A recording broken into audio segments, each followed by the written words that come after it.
आज इस ग्राम तिलियानी में श्रीमद् भागवत कथा का आयोजन चल रहा है,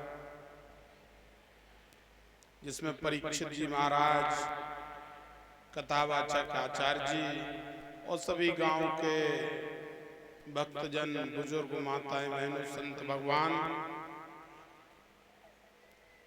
आचार्य जी आपको कथा सुना रहे थे।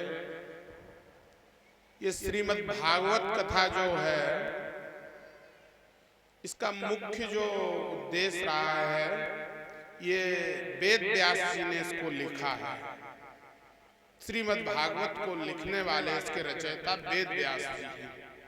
जब राजा परीक्षित को श्राप दिया एक संत भगवान ने, तो जब उनको श्राप दे दिया तो उनके पुत्र ने श्राप दिया, और जब उनको उनके पिता को पता लगा तो संत भगवान ने कहा कि तुम्हें राजा को श्राप नहीं देना चाहिए। हम जिस राज्य में रहते हैं, यदि राजा से कोई गलती हो गई तो उसे क्षमा करना चाहिए, क्योंकि कलयुग का प्रारंभ हो गया था।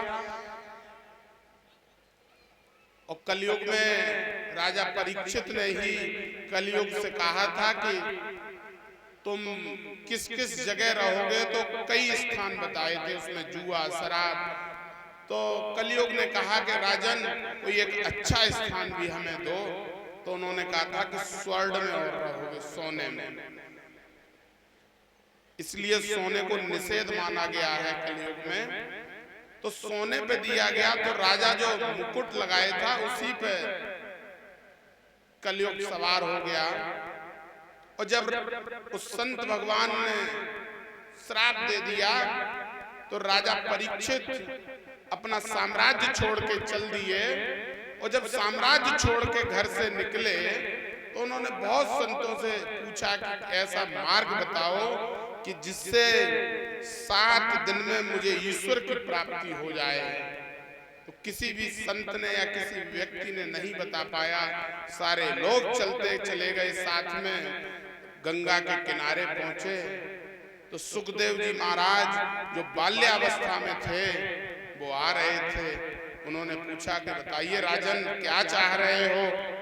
राजा ने कहा कि कोई ऐसा ज्ञान दो जिससे मेरा जीवन सफल हो जाए, और मेरे पास सिर्फ 7 दिन है। इस दुनिया में कोई सत्य है तो वो मृत्यु है, और मृत्यु एक निश्चित व्यवस्था है। लेकिन राजा परीक्षित को यह निश्चित दे दिया गया था कि 7 वर्ष से पहले तुम्हारी मृत्यु नहीं होगी। तो सुखदेव जी महाराज ने उन्हें भागवत जब सुनाई, वेद व्यास जी ने भी उसको भागवत को सुना, और बड़े बड़े संतों ने सुना। जब राजा परीक्षित को 7 दिन तक वो भागवत सुना दी, उसके बाद सुखदेव जी महाराज ने राजा परीक्षित से पूछा कि आप बताएं तो उस ब्राह्मण का दिया हुआ श्राप हम समाप्त कर दें, ये हमें शक्ति है।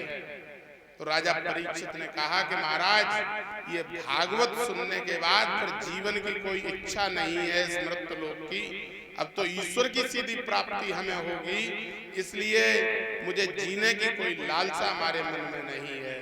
ये वही भागवत है, इसीलिए इसको 7 दिन तक आचार्यगण सुनाते हैं। इसका महत्व यही है कि ये जो कलयुग है, या जो आधार्मिक व्यवस्थाएं चल रही हैं, उस पर धर्म को स्थापित करने की व्यवस्था है साथियों। यही सब कुछ आचार्य जी बता रहे होंगे।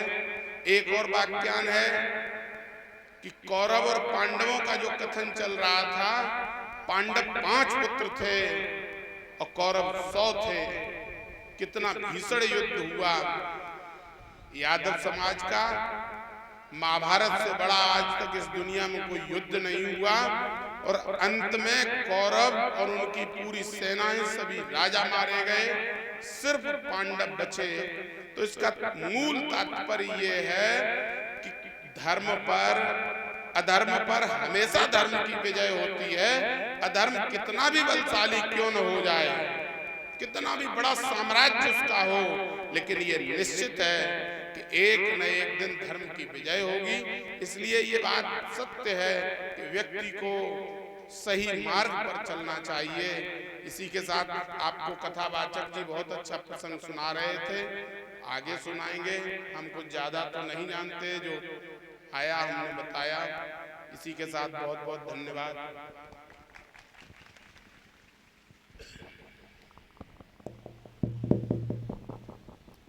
बोलिए संत भगवान की जय। आइए मान्यवर